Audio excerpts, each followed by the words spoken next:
Juan capítulo 20.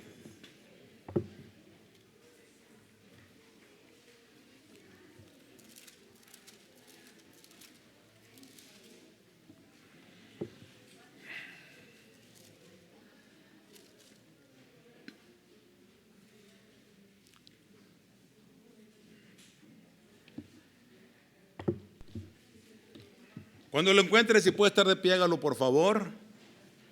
Juan capítulo número 20.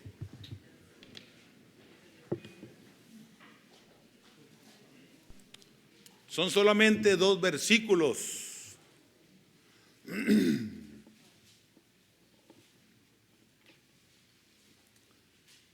El 30 y el 31. Muy bien. Vamos a leerlo unidos, por favor. Bien.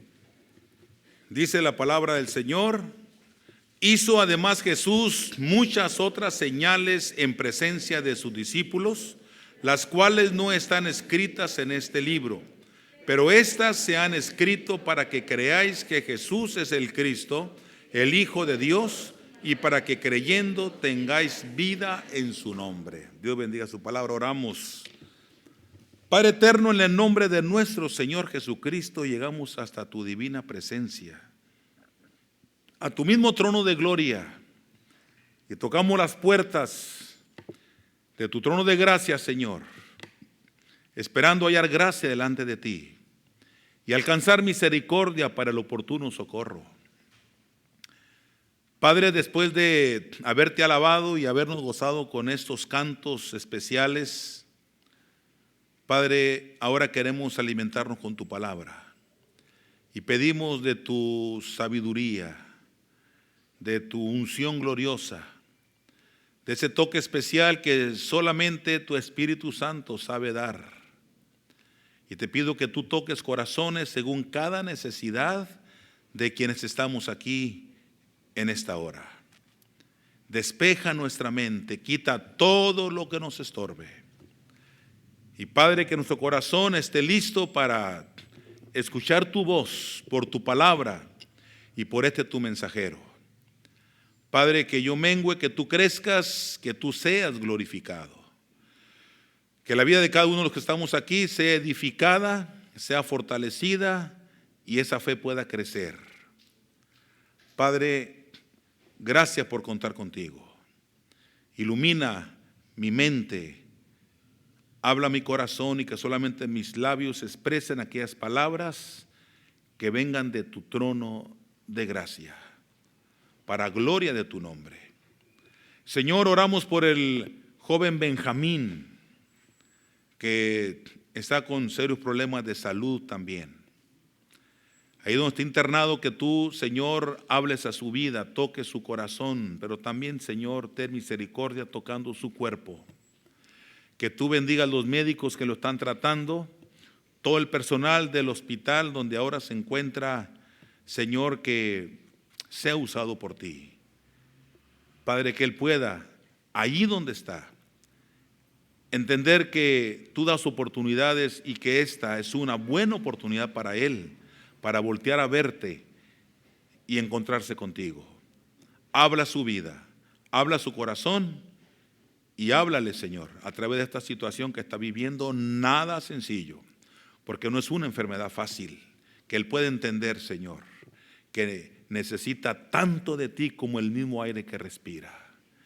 Padre bendito, pues lo dejamos en tus manos, igualmente esta predicación y el resto de este culto. Nos ponemos y nos quedamos en tus manos y bendice el culto infantil también. En el nombre de nuestro Señor Jesucristo oramos. Amén. Amén. Siéntese, hermanos, por favor.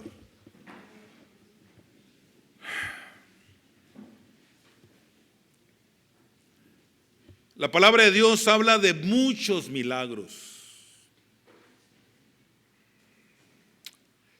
Desde Génesis hasta Apocalipsis. Algunos milagros llaman más la atención que otros. Unos sobresalen más que otros. Los milagros en la palabra de Dios no siempre se dieron o se hicieron para ¿qué será? ¿Cómo lo puedo decir? Para un bien físico, sino el Señor tratando de dar una enseñanza en términos espirituales. Milagros desde el Antiguo Testamento. Milagros que el hombre, por eso son milagros que el hombre no pudo meter la mano, y si la metió no funcionó. La sabiduría y la intención y el poder humano no tuvieron injerencia. Y la Biblia habla de muchos milagros, repito, desde el Antiguo Testamento. Cuando la tierra se abrió, es un milagro. Y tenía un propósito. Literal, tragar a aquellos que renegaban de Dios y no quisieron nada con Él, y hasta que atentaron contra el líder del pueblo de Israel llamado Moisés, pero principalmente que no quisieron nada con Dios. Milagros como el de Naamán el leproso, que el Señor lo sanó cuando él había menospreciado el recurso que Dios le había fijado para su sanidad. Ve y zambúllete en el río Jordán, le dijo el Señor a través del profeta Eliseo, y él se enojó. Un general del ejército sirio, un hombre grandote en estatura, pero lleno de llagas supurulentas.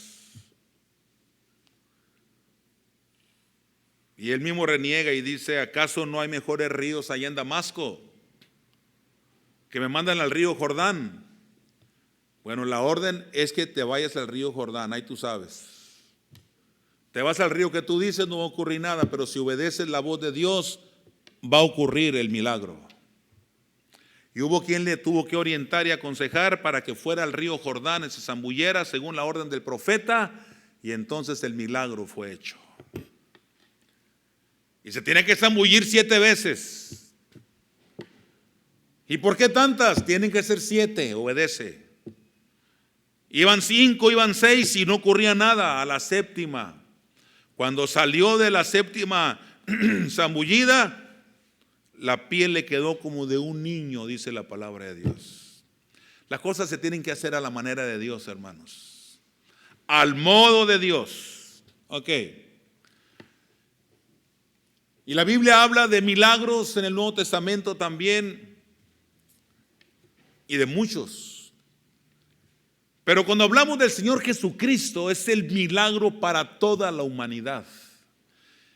Hablar de Naamán el sirio fue hablar de un beneficio personal. Y hablar de otros milagros pueden haber sido para beneficio personal o familiar. En este caso, el Señor Jesucristo fue el milagro que benefició a toda la humanidad, no solo a una persona, no solo a una familia, no solo a una nación, sino al mundo entero. Cuando Cristo muere y ocurren grandes cosas al morir Cristo, y al tercer día que Cristo es levantado poderosamente, uno de los más grandes milagros, de los 2 más grandes que yo puedo establecer o puedo entender en mi mente, en mi corazón: el nacimiento original de Cristo y la resurrección del mismo personaje, nuestro Señor Jesucristo. Ok. Entonces, esos 2 grandes milagros vienen a coronar el resto de lo que menciona la palabra de Dios. Para muchos el evangelio de Juan es un evangelio extraordinario. Para muchos quizá el más valioso de los 4. Mateo, Marcos, Lucas y Juan. Es muy diferente en su estructura y en su estilo. Cuando hablamos de su estilo, es el estilo literario. El apóstol Juan escribe de una manera especial. Acordémonos que Juan escribió el evangelio que lleva su nombre, las cartas, 3 cartas que llevan su nombre, y el libro de Apocalipsis o Revelación. Ok.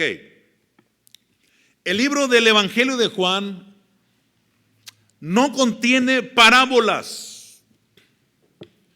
Decía yo que la Biblia a lo largo habla de muchos milagros, pero el Evangelio de Juan habla solamente de 7.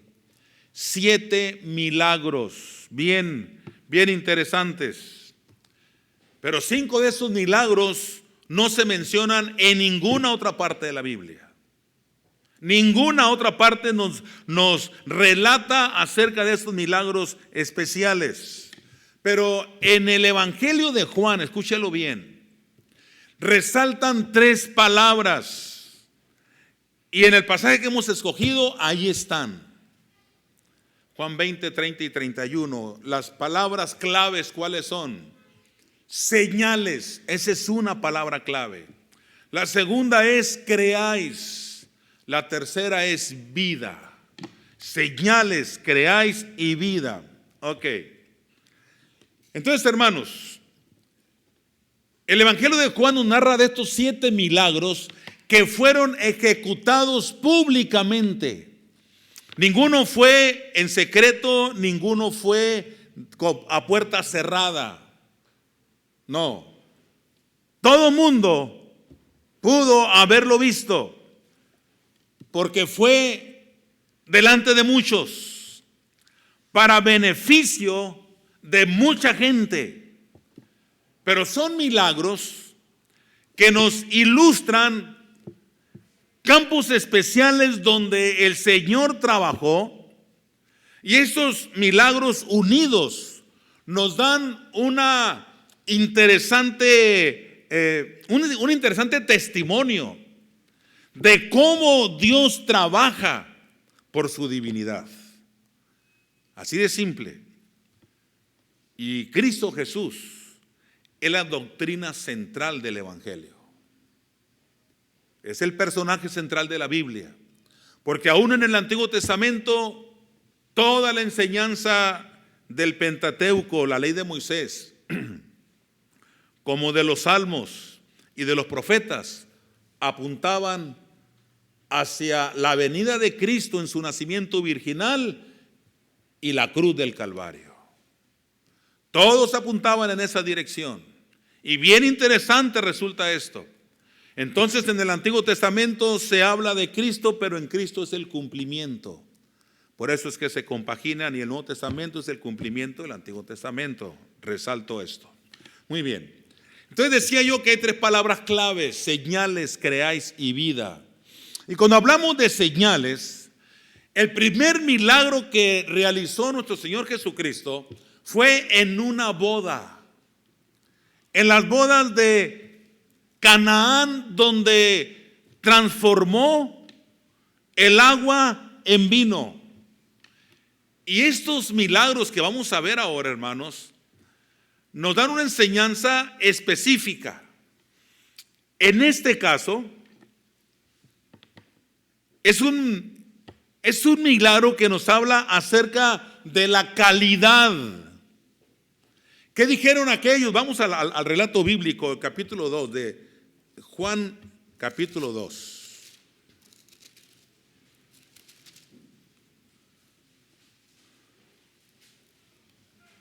Ok.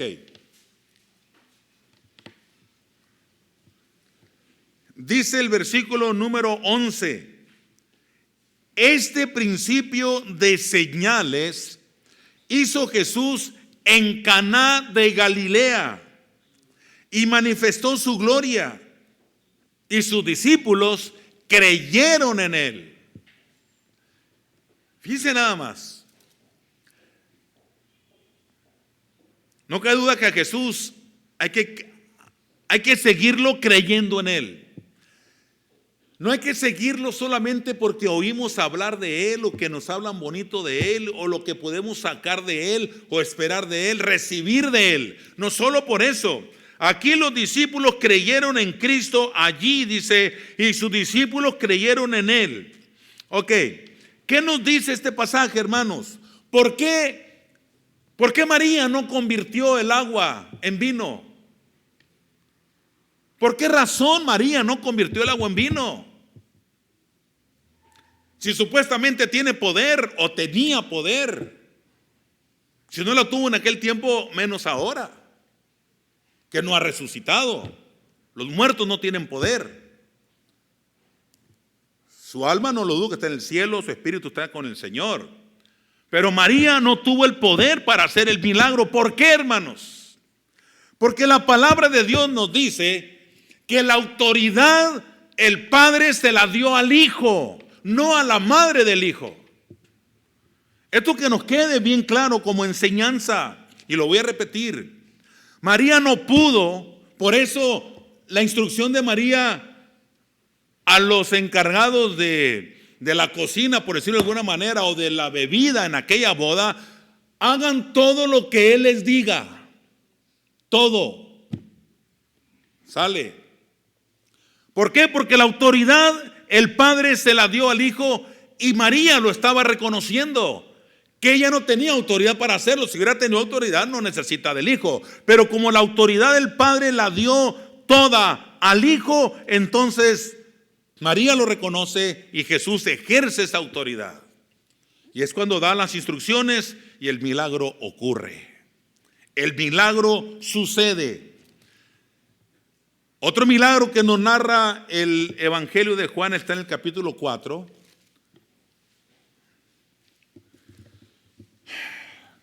Notemos cómo el Señor actuó aquí sobre la calidad. Se los iba a mencionar, se los digo de una vez. En el caso del agua que fue transformada en vino. Alguien dijo: generalmente se saca el mejor vino al principio, porque ya cuando la gente está entrada, pues ya lo que importa es completar del que caiga. Pero el Señor, según lo que dijeron allí, guardaste el mejor vino, le dijeron al Señor de la celebración, de la boda, del encargado del movimiento ahí. Guardaste el mejor vino. Bueno, porque el Señor lo que hace, lo hace con calidad. La transformación que el Señor llevó a cabo en nuestra vida es para elevar nuestra calidad de vida, para que vivamos una vida, y va a sonar redundante, para que vivamos una vida de calidad, no de X, no de bajeza, sino de altura. Entonces los cristianos, cuando estamos en Cristo, hermanos, o la persona en general, cuando viene a Cristo, empieza a vivir una transformación. Y la transformación del Señor Jesucristo siempre es hacia un mejor nivel, mejorando la calidad. Como mejoró la calidad del vino, así la calidad de vida cristiana debe mejorar día a día. Cada paso que damos, cada vez que respiramos, cada mañana que nos levantamos, y aún cuando vamos a la cama y durante la noche. La calidad de la vida del cristiano debe ir mejorando, debe ir superándose cada día. Ok, vamos al segundo ejemplo que les ponía. Allí en Juan capítulo 4, del 46 en adelante, dice: vino pues Jesús otra vez a Caná de Galilea, donde había convertido el agua en vino, y había en Capernaum un oficial del rey, cuyo hijo estaba enfermo. Cuando oyó que Jesús había llegado de Judea a Galilea, vino a él y le rogó que descendiese y sanase a su hijo, que estaba a punto de morir. Entonces Jesús le dijo: si no viereis señales y prodigios, no creeréis. El oficial del rey le dijo: Señor, desciende antes que mi hijo muera. Jesús le dijo: ve, tu hijo vive. Y el hombre creyó la palabra que Jesús le dijo y se fue. Cuando ya él descendía, sus siervos salieron a recibirle y le dieron nuevas diciendo: tu hijo vive. Entonces él les preguntó a qué hora había comenzado a estar mejor, y le dijeron: ayer a las 7 le dejó la fiebre. El padre entonces entendió que aquella era la hora en que Jesús le había dicho: tu hijo vive, y creyó él con toda su casa. Esta segunda señal hizo Jesús cuando fue de Judea a Galilea. Esta segunda señal. Primero, señal sobre la calidad. Este es sobre la distancia. Para el Señor no hay ningún problema hacer el milagro de aquí a China, o de China a Europa, a cualquier país de Europa, y a México, y hasta este lugar. ¿Cuál es el problema para el Señor? Recuerdo hará unos 5 años, tal vez un poco más, una mujer me llamó por teléfono, tal vez eran las 9 de la noche, y me planteó una situación de una familia o parte de su familia que estaba teniendo dificultades, serios problemas en una ciudad de Estados Unidos. Me llamó para ver si platicábamos y orábamos específicamente por su familia que estaba en dificultades. ¿Ok? Qué tremendo. Oramos, digamos las 10 de la noche era cuando estábamos orando. Oramos y increíblemente, 10 de la noche, tal vez un poquito más tarde, estábamos orando por la situación. Y al siguiente día que ella habla con su hermana, le dice, ¿sabes qué? Milagrosamente se acabó el problema, anoche mismo. De veras, le dice ella, ¿cómo a qué horas? Pues serían las 10 pasaditas. Y ella le dio testimonio de que estábamos orando desde la casa de ella aquí en Obregón. Desde su casa estábamos orando por su hermana y los conflictos que estaban enfrentando en ese momento y problemas serios, fuertes, de tipo espiritual, así como lo oye. Problemas de tipo espiritual, no problemas de matrimonio, no problemas padres-hijos, hijos-padres, no problemas entre vecinos, no, problemas espirituales. Y desde aquí estamos orando, sí, en la casa de esta hermana, estamos orando, mi esposa, ella y yo, aquellas ganas, y dio ese testimonio. Hermanos, el Señor trabaja a la distancia. Alguien me decía, no, pero es que X persona, digamos el hermano, mi hermano pues vive en tal parte y no, pues ¿cómo ir hasta allá? Vamos a orar desde aquí. Por supuesto que el Señor hace grandes obras también a la distancia. Y aquí está un caso, hermanos. Justamente igual que esta hermana que preguntó la hora de que se había arreglado la situación. Bueno, fue la hora en que nosotros estábamos orando. A la hora que terminamos de orar literalmente, ocurrió ese milagro. Ayer a las 7 le dejó la fiebre, le dieron el informe a este jefe de la casa. El padre entonces entendió que aquella era la hora en que Jesús le había dicho, tu hijo vive, y creyó él con toda su casa. El Señor haciendo una obra, un milagro sobre la distancia. Y habla el Señor otro milagro. Lo hemos predicado de manera muy concreta, muy específica en el capítulo 5. Ahí mismo dice la palabra de Dios, después de estas cosas había una fiesta de los judíos y subió Jesús a Jerusalén. Y había en Jerusalén cerca de la puerta de las ovejas un estanque llamado en hebreo Betesda, del cual tiene 5 pórticos. En estos yacía una multitud de enfermos, ciegos, cojos y paralíticos que esperaban el movimiento del agua. Porque un ángel descendía de tiempo en tiempo al estanque y agitaba el agua, y el que primero descendía al estanque después del movimiento del agua quedaba sano de cualquier enfermedad que tuviese. Y había allí un hombre que hacía 38 años que estaba enfermo.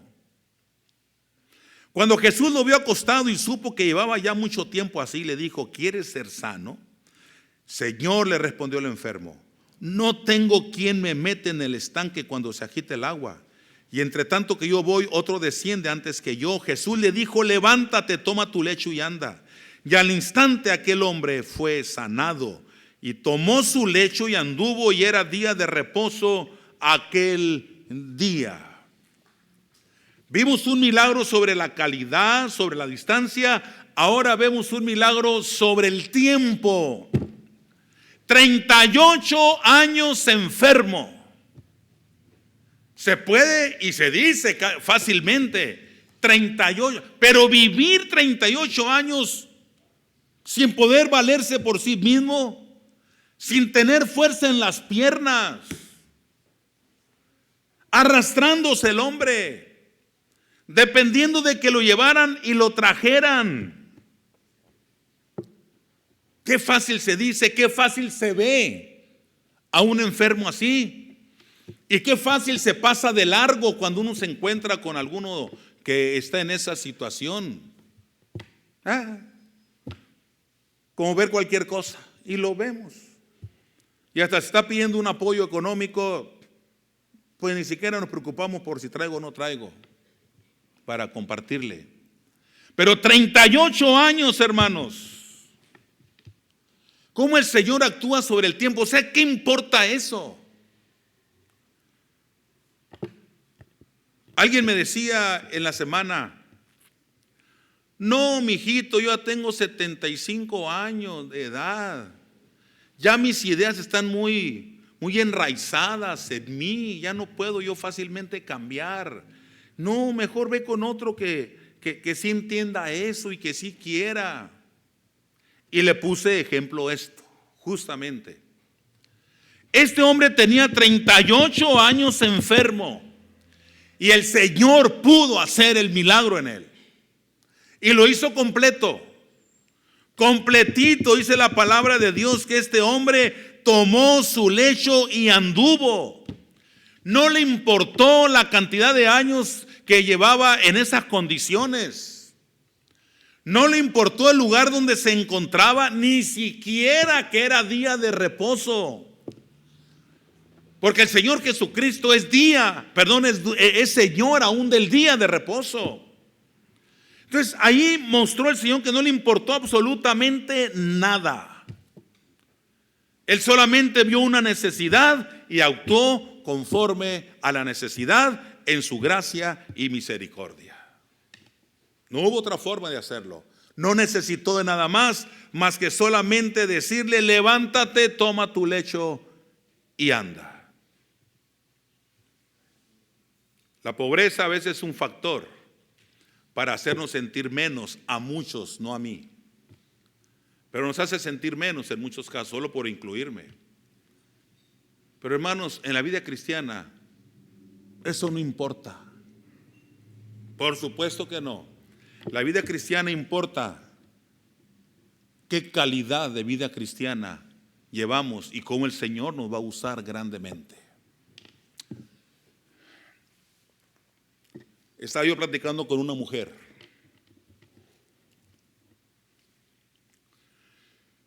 Que ya tenía un poquito más del año batallando con ciertas circunstancias en su vida. Y esto ocurrió, que hará 2 semanas, cuando mucho.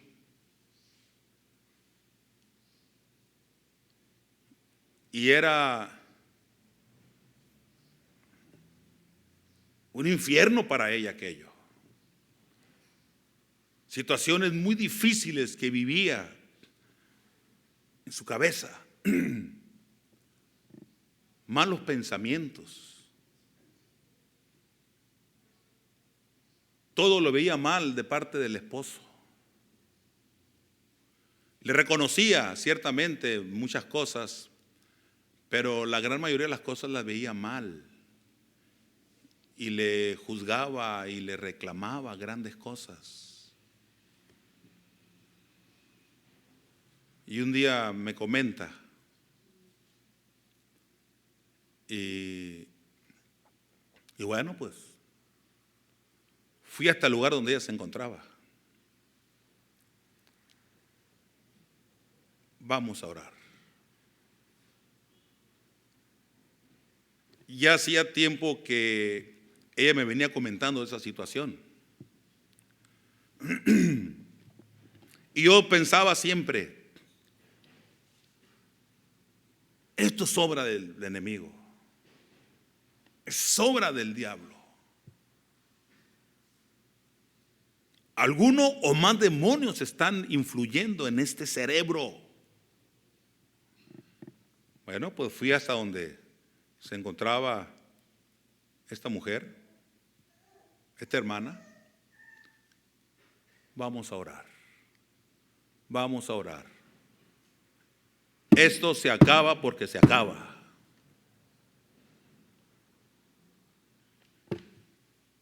Bueno, le puse la mano en su cabeza.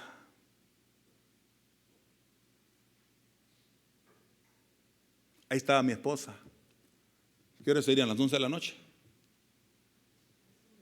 Más o menos 10:30, 11 de la noche.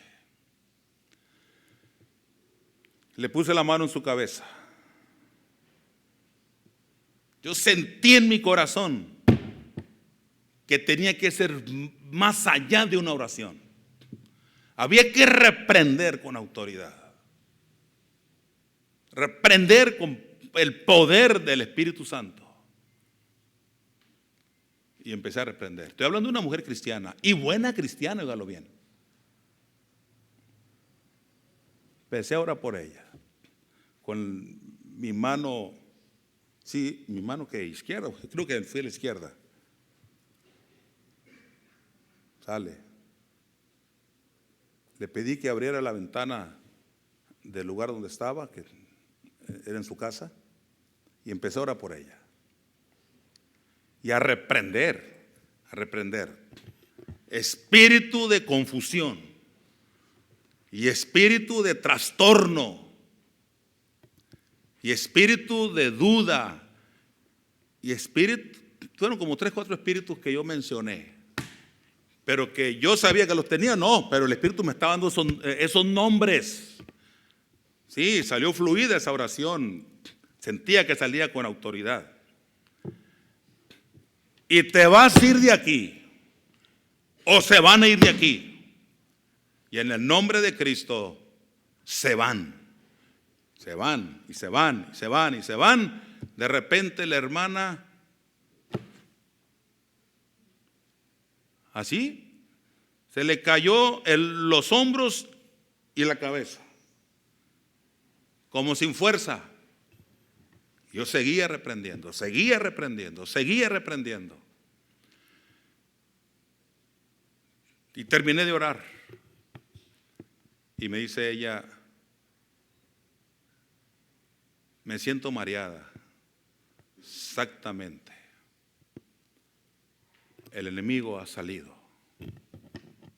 El enemigo se ha ido.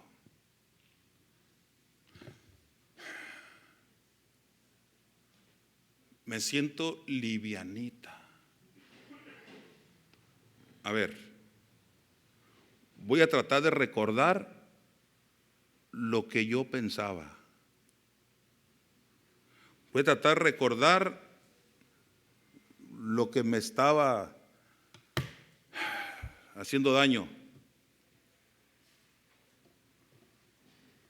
¿Lo pudo recordar? No lo pudo recordar. Mande. Y veía rostros, es otra. Veía rostros. Ni los rostros que veía hacía 5 minutos ha vuelto a ver.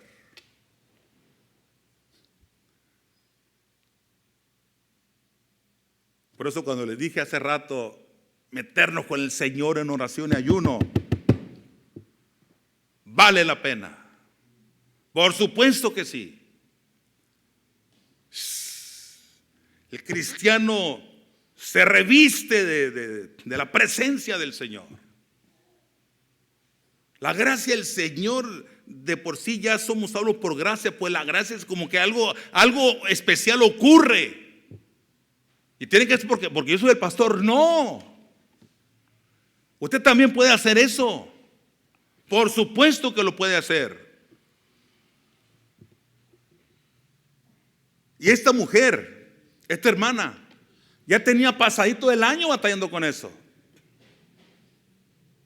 Y batallando y batallando y batallando. Ok, esto se acabó. Y se acabó. Alabado sea el Señor. Qué tremendo esto, hermanos, de veras, cuando el Señor actúa. El Señor actuó sobre el tiempo en la vida de este enfermo paralítico. Pero también la palabra de Dios nos habla de otro milagro. El capítulo número 6, voy más rápido.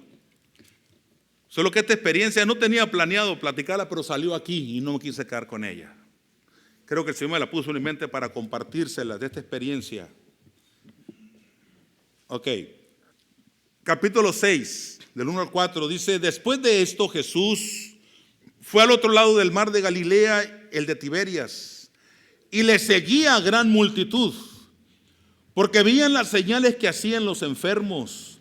Entonces subió Jesús a un monte y se sentó allí con sus discípulos, y estaba cerca la Pascua, la fiesta de los judíos. Ok. La alimentación de los 5,000 es como más se conoce esto. Vimos que el Señor hizo milagros sobre la calidad, sobre la distancia, sobre el tiempo, ahora sobre la cantidad. Había 5,000 gentes que necesitaban comer y no había para darles de comer.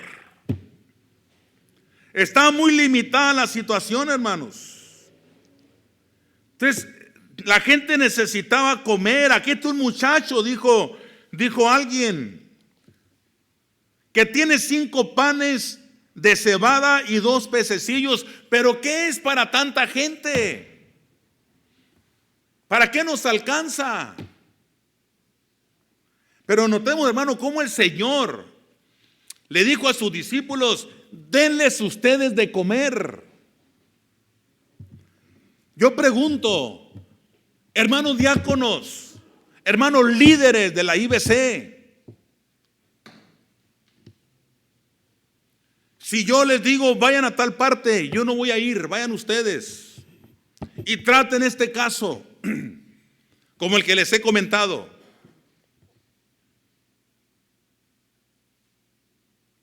Tienen que ir, tienen que hacerlo.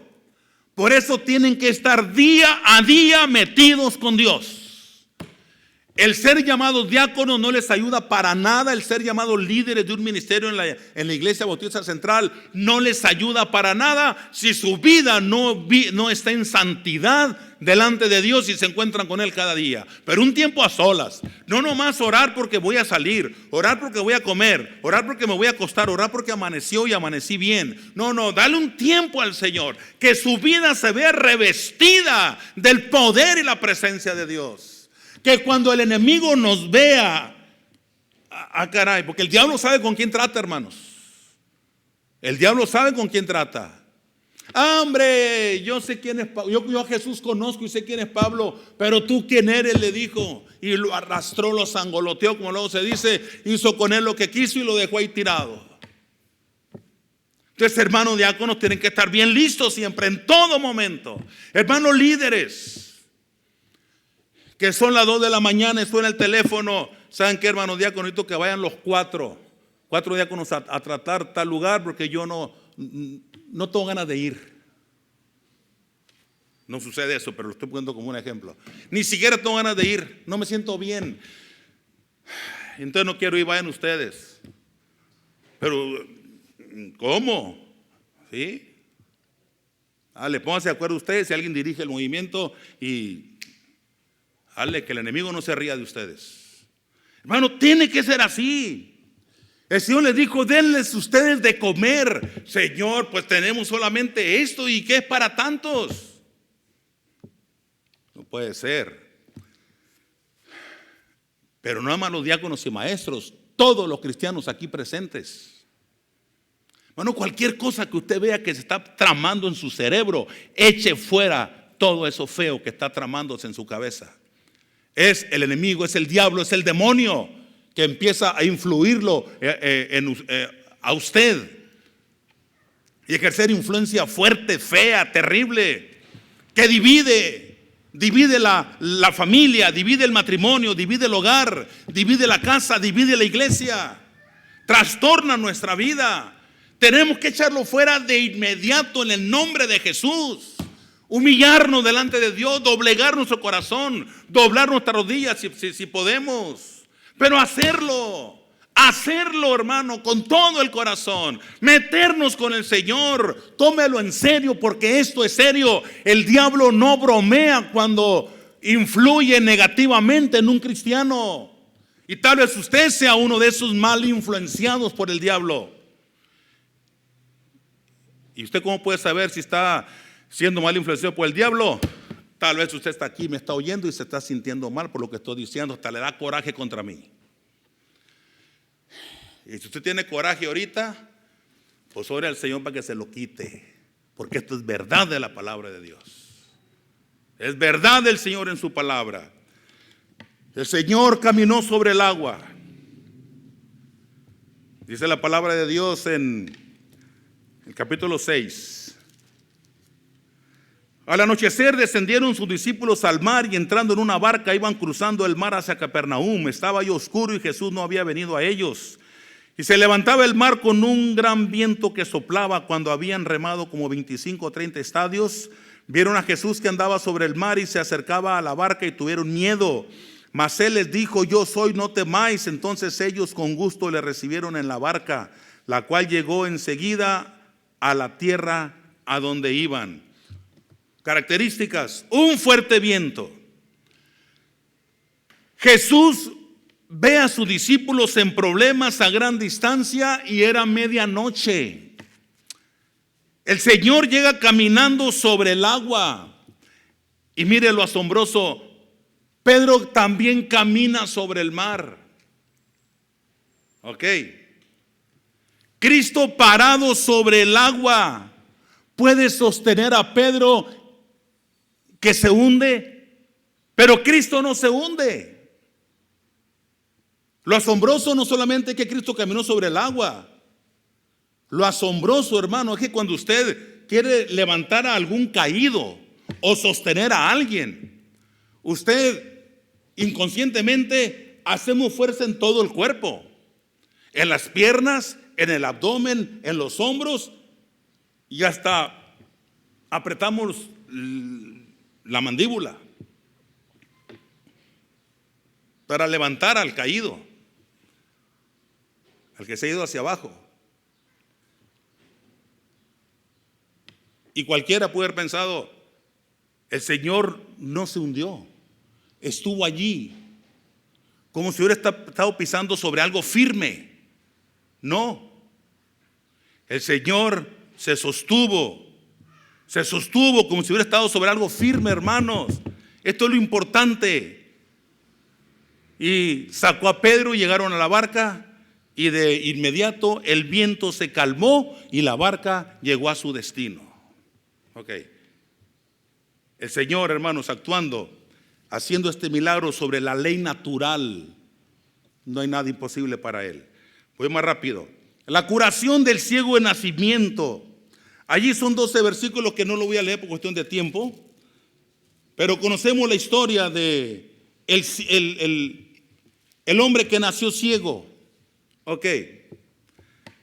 Hermanos, los egipcios dirían que el sol es la luz del mundo.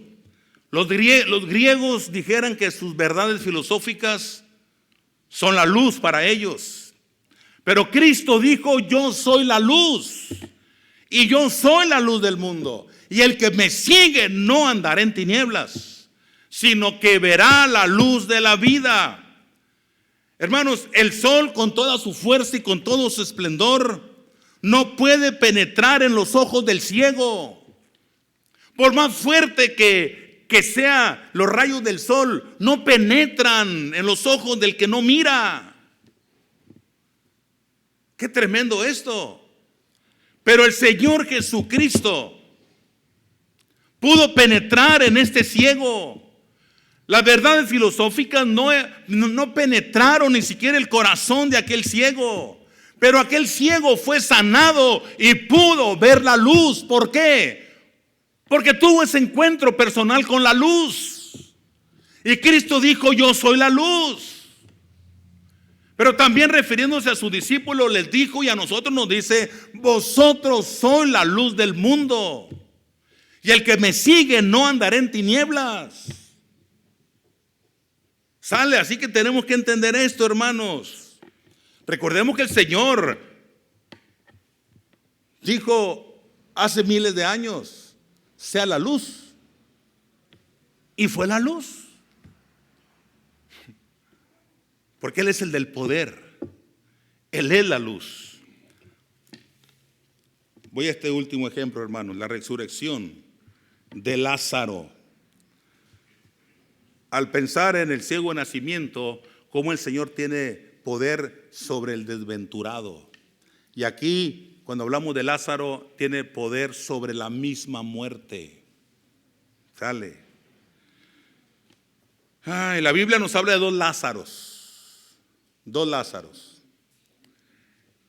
Uno era pobre, mendigo y enfermo. Solo tenía amigos y varios perros que le lamían las llagas. Era todo lo que tenía.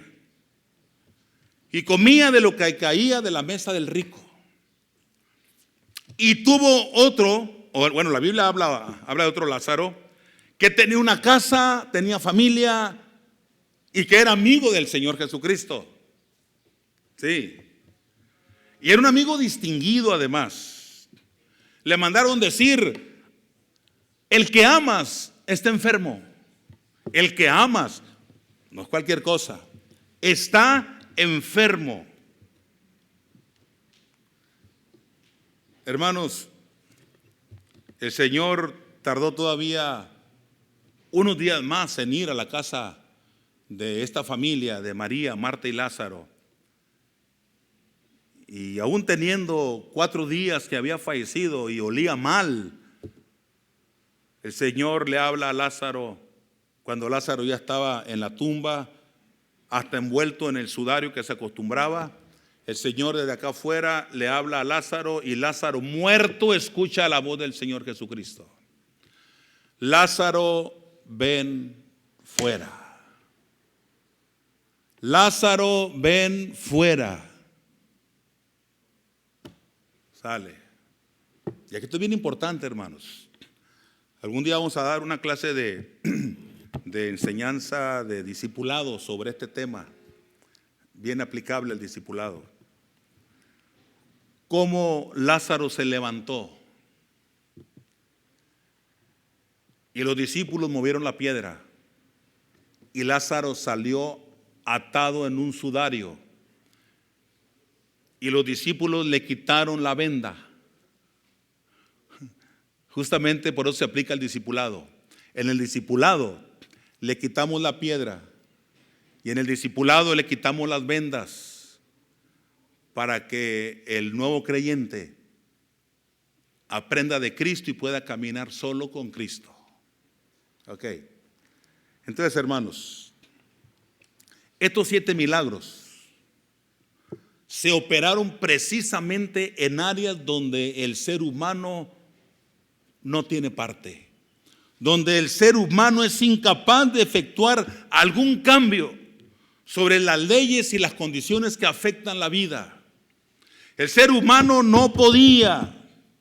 En estos campos el hombre resultó impotente, pero Cristo demostró su poder y las obras que realizó dieron testimonio de su capacidad y gran poder sobre lo increíble y sobre lo, valga la redundancia, sobrenatural.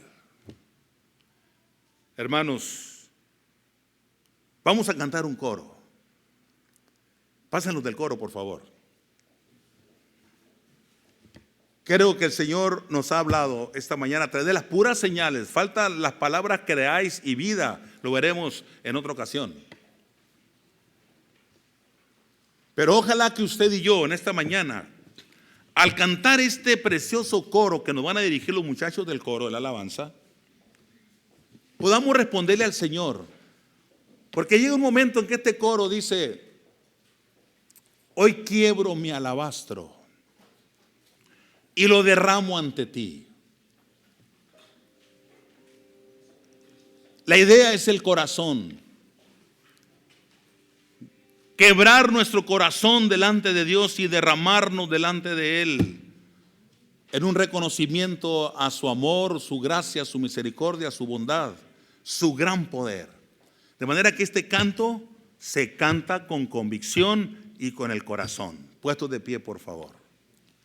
Cantamos y luego estaremos orando.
Dígaselo al Señor como una oración, hermanos.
Hermano Corcho, tenga la bondad de venir y orar por nosotros, por favor. Después de que nuestro hermano ore, estaremos despedidos. Hoy por la tarde a las 6 tendremos un predicador invitado que viene de otra ciudad. Así que les invito a llegar a las 6 de la tarde, esta tarde. Muy bien. Oramos y nos veremos a las 6. Vamos a orar, hermanos, para despedirnos, darle gracias a Dios. Vamos a orar. Señor, en verdad, eres Dios bueno, misericordioso, tierno, Señor, con nosotros. Pero reconocemos también que eres Dios todopoderoso. Tu grandeza, Señor, es grande, grandísima, Señor, de tal manera que las palabras de los cielos y los cielos de los cielos no te pueden contener. Te damos gracias, Señor, por esta tu palabra, que no solamente, Señor, llega al entendimiento, a la mente, sino que nos alegra el corazón, Señor, y hasta nos da esperanza, Señor, en nuestra alma, Padre. Gracias por tu siervo que has dado, Señor, este mensaje para la iglesia, en verdad reconfortante y esperanzador, Señor. Gracias por tu presencia en este lugar, gracias por las alabanzas que hoy se elevaron a ti, gracias por los cánticos especiales, Señor, que tuvimos el gozo, Señor, de disfrutar. Llévanos con bien a nuestra casa, al lugar donde vayamos, nos quedamos bajo tu protección, Señor, y que podamos regresar a la tarde y estar nuevamente, Señor, dándote esta gloria y alabanza que te pertenecen, Padre, porque todo te lo suplicamos en el nombre de tu Hijo, nuestro Señor Jesucristo. Amén. Que Dios los bendiga, hermanos.